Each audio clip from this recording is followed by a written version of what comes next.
Your brother has 8 goals. That would be Miller Page. How did y'all become good shooters of the ball?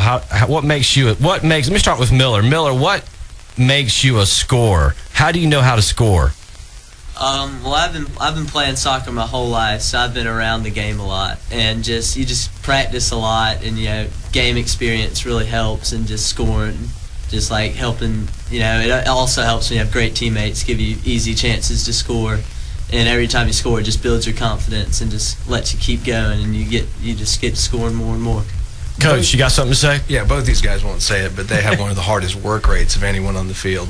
At practice and in the game, they don't stop. They just go hard. It's a constant pursuit of the ball. It's a desire to score. I'm curious about something, guys. Okay, you grew up brothers. You've got an older brother that's at Davidson who's also a soccer player, correct? Yeah. Yes, sir. What is the competition like at home? What was the backyard soccer games like at home? And that's got to help you on the field, right? Well, Miller, I grew up playing Allen in everything, one-on-one, in basketball and in soccer. And Miller, when he was younger, he really wouldn't play me in anything. But as he got older and he grew, then we started competing more. But now it's mostly, when it's one-on-one, it's mostly on the Xbox. I hear you. All right. Who's the better athlete in the family? Tell the truth. Who's the better athlete of the brothers? I'd say me. He'll probably say him. But I guess we'll have to tell when he's a senior. Okay. Now, are you 3 guys in the family? Are you the only siblings, or do you have others in your family? No, we have a younger brother, and then also a couple 3 years ago now we adopted a sister from China. Great. So there's 5 of us now. 5 of us and 1 girl. Bless her heart. I tell you, I've got 2 boys at home, and they're 7 years apart, but they're already competitive. One's 13 and one's just turned 7. So. They're competing with everything. The 7-year-old says right now that he's better than his brother in baseball. They're baseball players. And there's got to be some of that going on in your household. But how is it to be on a team, and Miller, I'll direct this to you. How is it to be on a team with your older brother and have the success that you guys are having? I mean, you're scoring goals. He's scoring goals. How cool is that to be able to go home and talk about your success a little bit? It feels really good. Every time I make a bad play or something, there's always Ben to pick me up, and he's helping me out, and I'm helping him out. We work really well together. That's pretty cool. That's good. Coach Bird, I want to go back to you and your experience as a coach, and can you talk to me a little bit about what you do, what your philosophy is on the offensive side of the ball? Is there anything in soccer? I mean, I'm more of a basketball guy, and I know how to run an offense in basketball, but, you get out there in soccer, and you see a lot of people running around, but do you actually have set plays on offense? We don't have set plays so much, but we play more of a possession-style game. Soccer is really organic. There's a little bit of that in basketball, too. It flows. It's continuous flow. The challenge is not just the athleticism of it. You have to be fast, you have to be aggressive and strong, have great skill, but you have to constantly think 1 or 2 moves ahead of the other team. Our guys are really bright. This is one of the advantages we have. We have a really bright group of players. They're thinking soccer players. They're not just pushing and fighting and aggressive, but they are tactical soccer players as well. They move well off the ball as well as with the ball, and they work together very well. They play a very, very possession-oriented attacking style of soccer. And a lot of this can go to our center midfielders, Martin Ramos, Sam Martin, Juan Chong, who are all excellent possession players, really good with distributing the ball for these forwards to run onto. And who are some of your other forwards, Coach, that have been big contributors this year? Well, Bill Pound has had a very good season this year. Bill's exceptionally fast, and he's got a great finish, and he's got 10 goals now. He's also got a number of assists. Bill's had a good season. Coach, do you notice anybody on your team that, with the chemistry that you've got, with the experience that you've got on the field, do you feel like some of these guys have a sense for where each other's going to be when you get a breakaway? They know where those guys are going to be?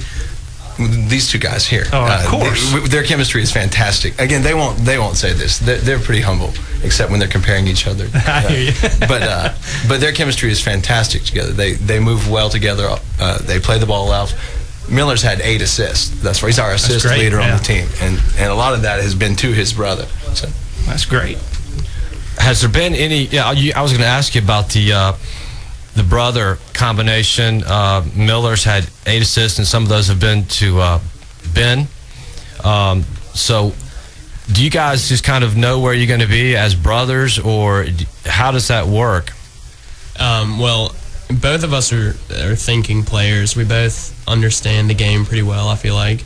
And so when he knows where he needs to make his runs, and on the other side of the field, I know where I need to make my runs. So we interchange constantly throughout the game. I'll be on the right side for a little bit, then on the left side. He knows where I need to be. So he knows exactly where to put the ball for me. I say one of the coolest plays in soccer is when somebody scores a goal on a header. Has either one of you guys scored on a header this year? Yeah, I've scored 2 or 3, a couple. I'm not sure. Is that off a corner kick or something? Another play? There was one off a corner, and then another one off a free kick, and that might be it. Coach, I want to talk to you a little bit about the playoffs now. Y'all made it to the playoffs last year, right? This is your first year as varsity coach, and you lost in the first round, if I'm not mistaken, to Pike County. That's correct. This year, your first round of the playoffs is Monday, May 4th? It's Wednesday. Wednesday, May 4th. Correct. Right. And you guys are going up against, who is it again? I'm sorry. We're going to play the winner of a game that's being played Friday night. On Friday night, Wesleyan and Riverside Military Academy will play at Wesleyan, and we'll play the winner of that game. And are you going to go to the game? Are you going to scout it out? Yeah, of course. Are you familiar with those two teams? Wesleyan played in the championship game last year and lost to Thomasville. So The state championship? Yeah. They're a fairly experienced team. I don't know the other team as well. So let's just play this out, hypothetical situation. How many games how many games would it take to go all the way? 4. 4? 4 games from a title. 4 games? 4 games. Well, we play just 1A this year for the first time ever, and the number of 1A schools in Georgia that play soccer is limited. So we have 5 brackets, right? Each 5 areas. Each area send 4 teams, and so it's an uneven number. If you know bracketology, that doesn't add up correctly. That's 20 teams. So there had to be a couple play-in games to play in, and so we're playing against the winner of one of those play-in games. And tell me about your seeding in the playoffs. We're number 1 seed in our bracket, and we will play at home all the way. And if we win out, it'll be at Brookstone. So if you win out, the state championship will be in Columbus? Over off Bradley Park Drive. That's a nice card to have in your pocket. That's a good motivation for you guys, to keep winning games. You get to play in front of the home folks on familiar grass.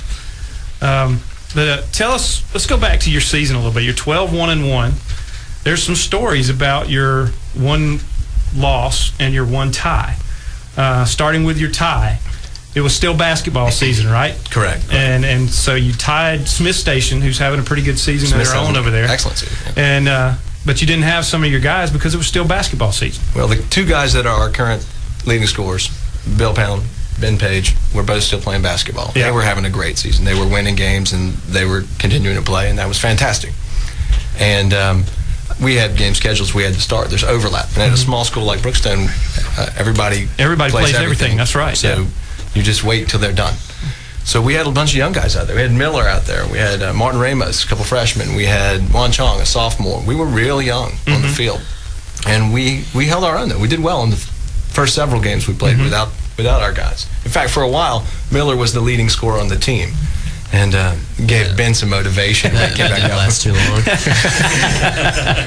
Big brother had to catch up, didn't you, Ben? That's and then your loss was to First Presbyterian Day, and you had all sorts of things happen that could have contributed to that loss. You don't want to blame it on anything, but you had all sorts of things that played into not having your best team on the field at that time, right? It was a bad day for us across the board. Everybody has those.